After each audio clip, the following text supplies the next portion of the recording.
So, ladies and gentlemen, we've been talking in previous podcasts on some of the top Montreal Canadian prospects of the 1970s that never made it to the NHL, at least with Montreal.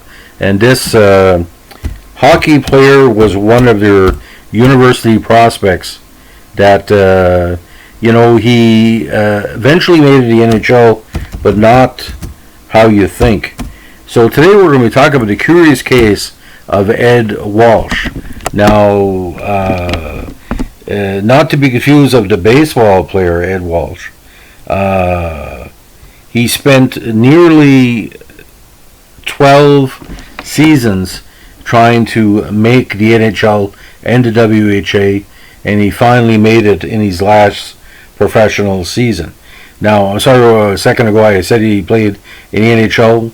Sorry for the confusion, because he did make the roster of the Rochester Americans in 1980. I thought he played the 3 games in that season, but we'll get into that in a second. Now, Ed Walsh was born in Somerville, Massachusetts, and raised in Arlington. Now, he spent the majority of his career in the minor leagues with the Montreal Canadiens' major affiliate, the Nova Scotia Voyageurs. He also played with the Rochester Americans and Springfield Indians. Now, as a youth, he played in the 1963 and 64 Quebec International Pee Wee hockey tournaments with a minor squad from Boston. He later played goal for Boston University. Now, for Boston, he had some really strong numbers. He played a grand total of 3 seasons. And his big breakthrough year was 1972-73, when he was AHCA Eastern All-American and All ECAC Hockey First Team in 73-74. He's one of several dozen players from the Pee Wee tournament to make it. Now, he was part of the United States men's national ice hockey team at the 74 and 81 Ice Hockey World Championships, and it was invited to the team's training camp for the 76 Canada Cup. And although he didn't make the final team, he showed quite a bit of skill in that tryout camp. Now, with the Nova Scotia Voyageurs, his best season, and he couldn't crack the Montreal lineup, even as a substitute with LaRocque and Dryden.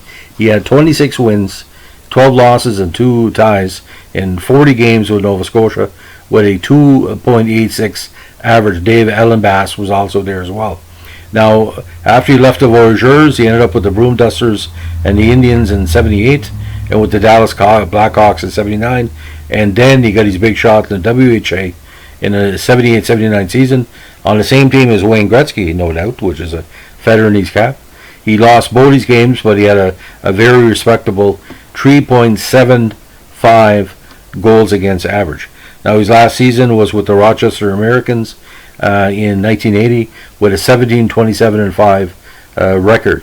Now, he was undrafted, but playing for Team USA, playing in the Montreal program, playing in the great Boston University program, playing in the same team with Wayne Gretzky, that's a career that a lot of people would say, that's pretty cool. And for me, it stands out as, again, Montreal was a great understanding of talent, and he was tremendously talented, and just couldn't crack a very strong Montreal backstop core. And don't forget, we had also Richard Sevigny in the mix later on, and Ellen Bass wasn't given a chance as well. So, but quite interesting career, and I know that the fact I saw different reports with him from CBC Nova Scotia, saying he was waiting his chance to beat out Michel Larocque, but it never happened.